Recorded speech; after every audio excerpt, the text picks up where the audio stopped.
Good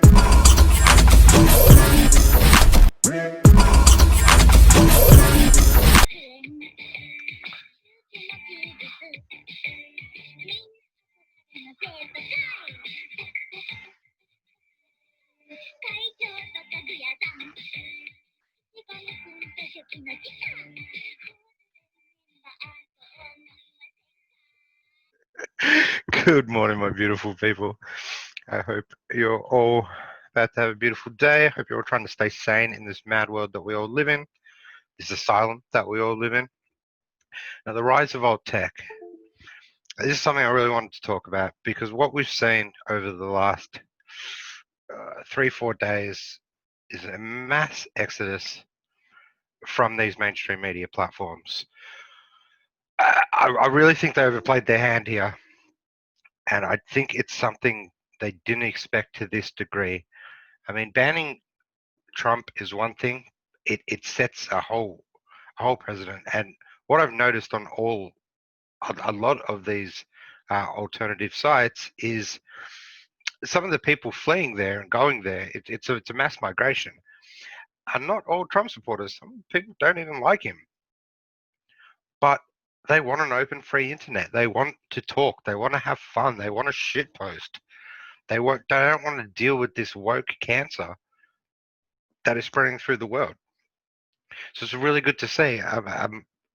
There's a few that I've been playing on at the moment that have been seeing massive growth.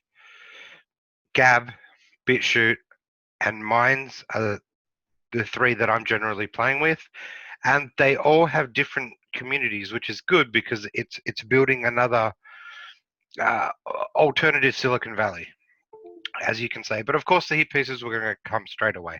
So right wingers flock to alt tech networks as mainstream media sites ban Trump. Now, there's multiple reasons why they do these hit pieces. One, to sway anyone that's not caught up with the current situation or just the current normies out there.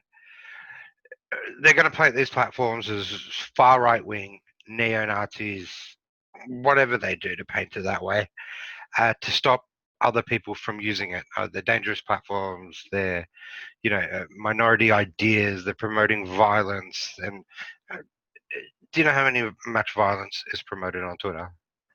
Daily. All you had to do was go under Trump's tweets when he was there to see the amount of hate, violence, threats that have all been perpetrated towards all of us. Really, I mean, we've all copped in some way or another. But that's not about that. It's not about this. It's about these big tech oligarchs keeping their monopoly, like exactly what they did with Parler. When Amazon withdrew the web hosting for Parler, right wingers, once again, it's a complete fallacy. It's not all right wingers have fled to an archipelago of smaller alt tech sites. The services that promise less content moderation. Now, this is the bit that gets me. That's why you also read closely. Refuge from the prying eyes of their political opponents and law enforcement. We're not running away from prying eyes. We would have done this on Twitter. We would have done exactly what we're doing now on Instagram, on Facebook, on all of them. We weren't running away. We got kicked off, right? It's not like it's this big secret thing that we're trying to hide. We want everyone to see our content. We don't care, right? And law enforcement. So once again, they're trying to paint these communities as safe havens for extremists, which is just not the case. It really is not the case. But of course, so many people are so blinded by this narrative and this doctrine, they're not. They're not going to see through it, and they're not going to play through it. And what Google's done here, teaming up with Amazon and teaming up with Apple and the rest of them, is illegal. How they took down Parler. Now, I wasn't a massive fan of Parler. It wasn't bad, but it wasn't really my thing. Like, it didn't gel with me. But that's neither here or there. What they did was just pretty much assassination of a competitor because they didn't like the people on it. They didn't like the ideologies that were getting pushed on it.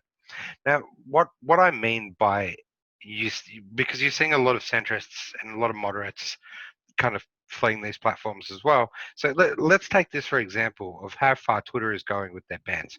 Now, I talked about Uganda the other day, and this message that they put out. Ahead of the Ugandan election, we're hearing reports that the internet service providers are being ordered to block social media and messaging apps. We strongly condemn internet shutdowns that are hugely harmful, violent, basic human rights and principles of an open internet. That always gets me every time I read it, so I've saved this to my computer.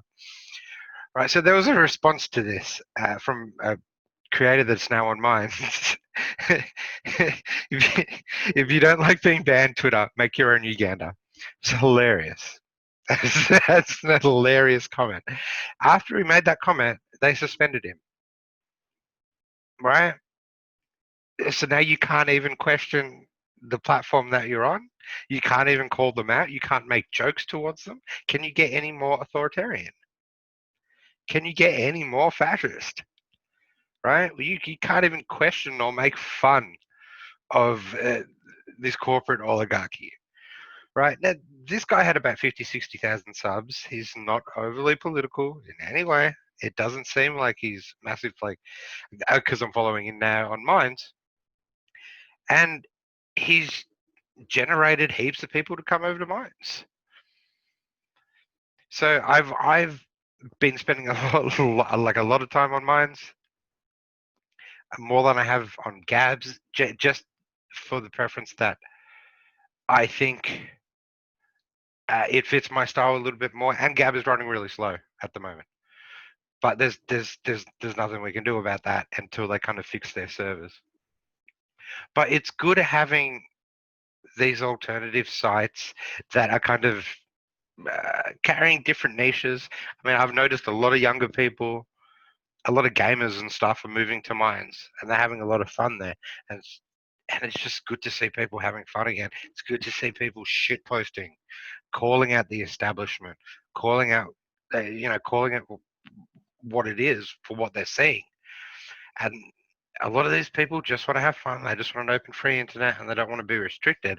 And it seems like it's opened up a lot of people's minds.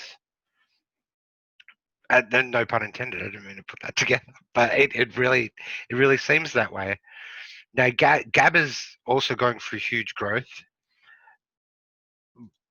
There is a different user base with Grab, though. Andrew Torba is a Christian, so you're getting a lot of Christians move across there. But his rules are pretty simple. The TOS are pretty simple, and those always makes those they always make the best rules. I mean, Twitter every week changes their TOS, and they don't even stick by their TOS. Right? They don't care about their. They don't care about it. They'll do whatever you want, as long as these platforms and these companies stick by their general rules. And Minds is the same general rules: no violence, no hate, no violence or threats directed towards anyone. With Gab, it's no doxing, no violent threats towards anyone, and no pornography. Now, see, with that rule, it doesn't matter what you think about that rule. He's still gaining heaps of followers from that way. Mine's is the opposite. You can put that on. So I think that is generating a lot of the younger people that uh, are kind of turned off by that. But Gab, but it's good to have competitors in the marketplace. It's good to have, if someone wants to choose Gab, they can choose Gab. If someone wants to choose Minds, they can choose Minds. It's just great to see these platforms growing, man. And it's great to see a lot of people waking up to tech tyranny, calling out the establishment. I've noticed that on a lot of certain YouTube videos as well in the comment section. There's a big call out on, and Bitchute is the other alternative that we have to YouTube at the moment. When it loads, it still needs a bit of work. The search functions and all that are a bit slippery. Like, it's really hard to find us sometimes on here. That's what I've noticed. But these things take time to build. I mean, they're dealing with a huge influx at the moment. Give them time, let them work out. It's really hard to make a social media platform, and especially when you weren't expecting such a migration from all these other platforms. the scaling, it's I don't know how Gab's doing it at the moment, but Gab's definitely on it like never before. And Torba is really hitting back at the press.